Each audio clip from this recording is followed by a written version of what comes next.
So when do you make a move? How do you make it? Do you make it on the first date? Do you make it, at the end of the night, the beginning of the night? What is this ladder of escalation that you should be following? That's what we're going to discuss in this video.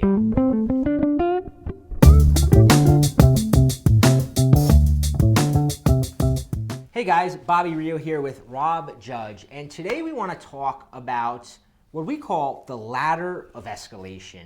And I think most guys are woefully unaware of how this works.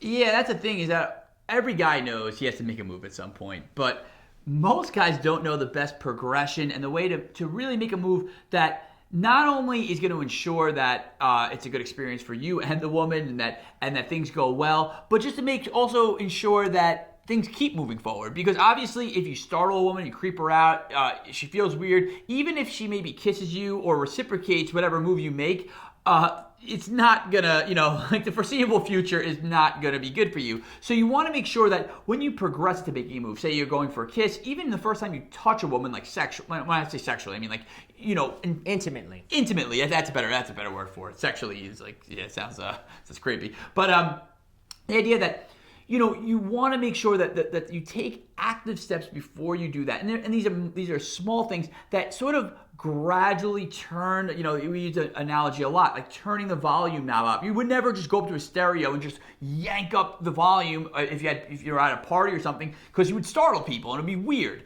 You would gradually turn that volume knob up to just let people adjust to the increase in volume, increase in Intimacy. sexual tension, and intimacy. So I want to rewind it real quick because Rob said something that's super important. He said, we all know we have to make a move. But here's what I think most people don't understand is you have to make the move fast. The move has to happen the first time you're one-on-one with a woman, right? Meaning like if you meet a girl on Tinder, if you work with a woman and you ask her out on a date, right? You're working with her and you say, hey, you want to go for drinks tonight?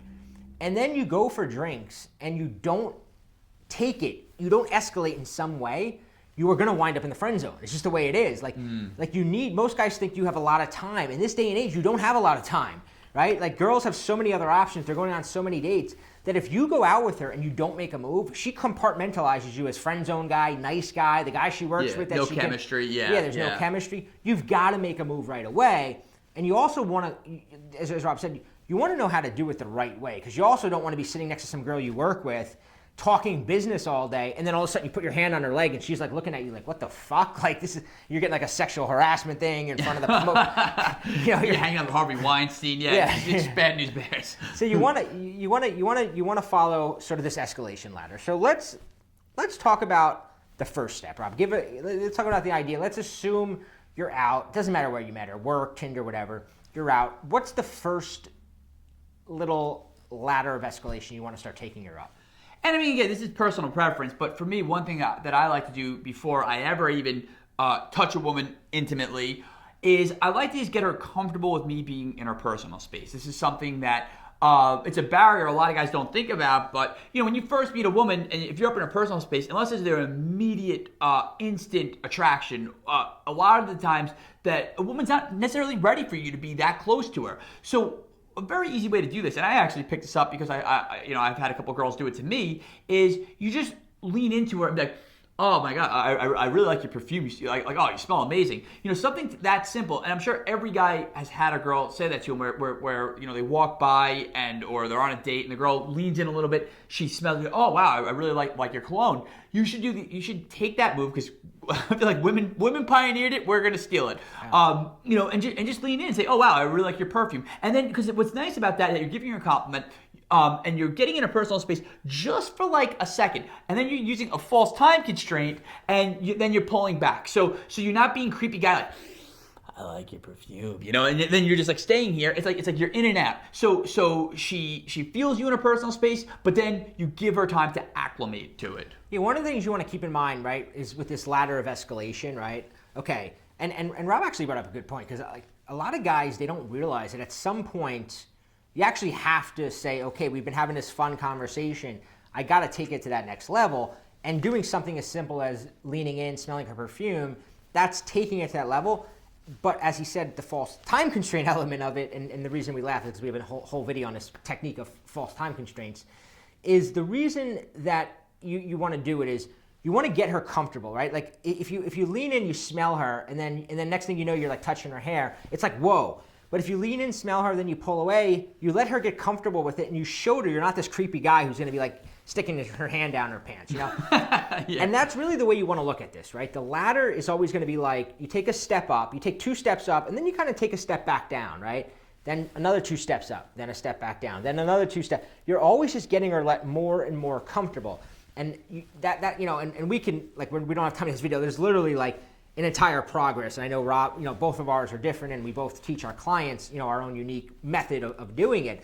But that's really the ladder of escalation. But there's something that I think another element that most guys don't talk to, along with the sort of kinetic, feeling and closeness that you're getting with her, even in the conversation, at some point, you want to start introducing certain type of words.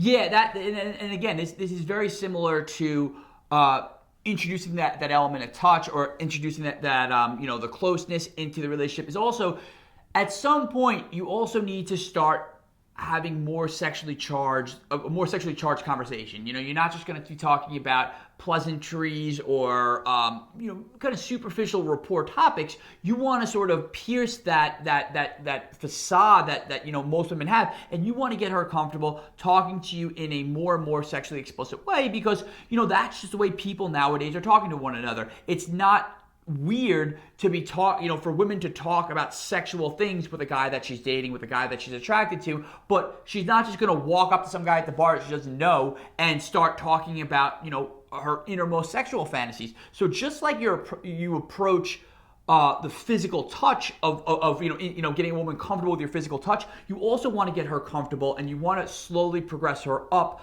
to talking about more and more sexually charged sexual topics in the conversation. Yeah, there's certain words, right? There's certain words. If you're talking to a woman and all of a sudden she says the word panties, right? That's a very overt, it's an overt word, right? That's not an innocent word, but she says, like, oh yeah, I was like buying a pair of panties. Like she's saying it in an innocent way, like I was at the store buying a pair of panties. There's actual tension now comes into that conversation. There's other words too, like hot tub, right? If she's talking about I was in a hot tub, all of a sudden that's a sexually charged word. And then there's sexually charged phrases where you put 2 of these things together. I was in a hotel in a hot tub. That's even more sexually charged than just the word hot tub or just the word hotel.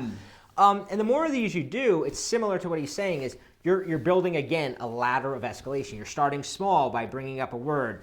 Then you're testing it out. You're going back. Then you're throwing more out there. And you're always going up this ladder. Now, a lot of guys said, well, what kind of words do this? So what we did was we compiled a report called the Sexual Trigger Words. We found that there's really 66 words, right? There may be more, right? There may be...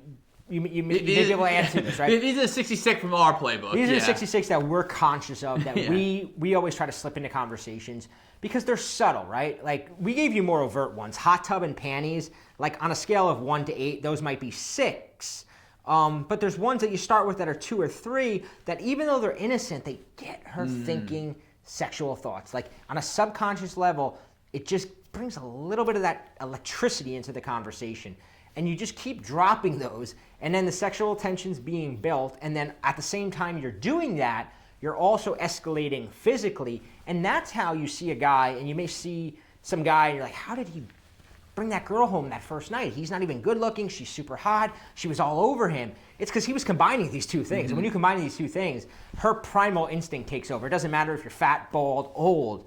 She's gonna follow through. And then it just happened. It just happened, right? The old "it just happened" syndrome. There was something about him. That's exactly. There was something about him.